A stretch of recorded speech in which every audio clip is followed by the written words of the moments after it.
जय श्री राम।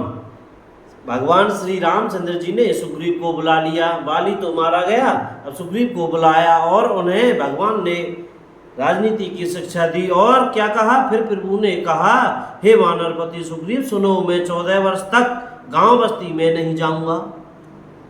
ग्रीष्म ऋतु बीत कर वर्षा ऋतु आ गई, अतः मैं यहाँ पास ही पर्वत पर टिक रहूंगा। अंगद सहित करहु तुम राजू, तुम अंगद सहित राज्य करो। मेरे काम का हृदय में सदा ध्यान रखना। तदंतर जब सुग्रीव जी घर लौट आए, तब श्री राम जी प्रवसन पर्वत पर जा टिके। देवताओं ने पहले से ही उस पर्वत की एक गुफा को सुंदर बना सजा रखा था। उन्होंने सोच रखा था कि कृपा की खान श्री राम जी कुछ दिन यहाँ आकर निवास करेंगे। सुंदर वन फूला हुआ अत्यंत सुशोभित है, मधु के लोभ से भौरों के समूह गुंजार कर रहे हैं।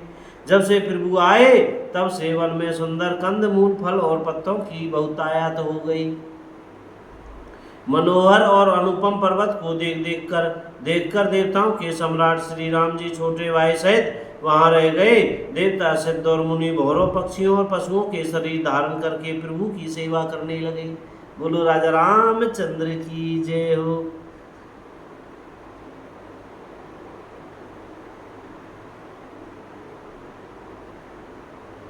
जब से रमापति श्री राम जी ने वहां निवास किया, तब से वन मंगल स्वरूप हो गया। सुंदर सप्टिक मणि की एक अत्यंत उज्ज्वल शिला है, उस पर दोनों भाई सुखपूर्वक विराजमान हैं। कौन कौन? राम जी और लक्ष्मण जी। श्री राम जी छोटे भाई लक्ष्मण जी से भक्ति, वैराग्य, राजनीति और ज्ञान की अनेकों कथाएं कहते हैं। वर्षा काल में आकाश में छाए हुए बादल गरजते हुए बहुत ही सुहावने लगते हैं। लक्ष्मण देखो मोर गण नाचत बारिद पेखी। श्री राम जी कहने लगे, लक्ष्मण देखो, मोरों के झुंड बादलों को देखकर नाच रहे हैं, जैसे वैराग्य में अनुरक्त गृहस्थ किसी विष्णु भक्त को देखकर हर्षित होते हैं। आकाश में बादल घुमड़ घुमड़ कर घोर गर्जना कर रहे हैं। प्रिया सीता जी के बिना मेरा मन डर रहा है। बिजली की चमक बादलों में ठहरती नहीं, जैसे दुष्ट की प्रीति स्थिर नहीं रहती। बादल पृथ्वी के समीप आकर नीचे उतरकर बरस रहे हैं, जैसे विद्या पाकर विद्वान नम्र हो जाते हैं। बूंदों की चोट पर्वत कैसे सहते हैं, जैसे दुष्टों के वचन संत सहते हैं।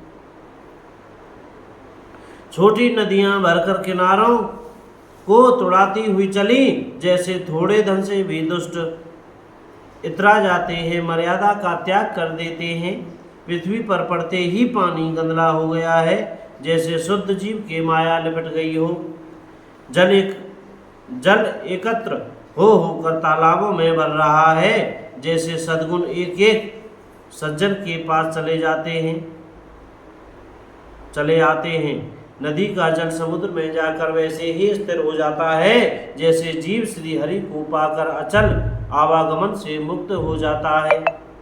पृथ्वी घास से परिपूर्ण होकर हरी हो गई है, जिससे रास्ते समझ नहीं पड़ते, जैसे पाखंड मत के प्रचार से सदग्रंथ गुप्त लुप्त हो जाते हैं। चारों दिशाओं में मेढकों की ध्वनि ऐसी सुहावनी लगती है, मानो विद्यार्थियों के समुदाय वेद पढ़ रहे हों।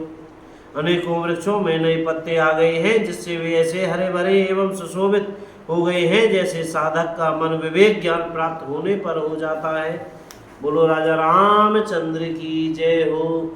सीताराम। भैया आज की कथा यहीं विश्राम करते हैं। बोलने में, पढ़ने में, कहने में हमसे कोई गलती हो रही हो तो कृपया क्षमा करते रहिएगा।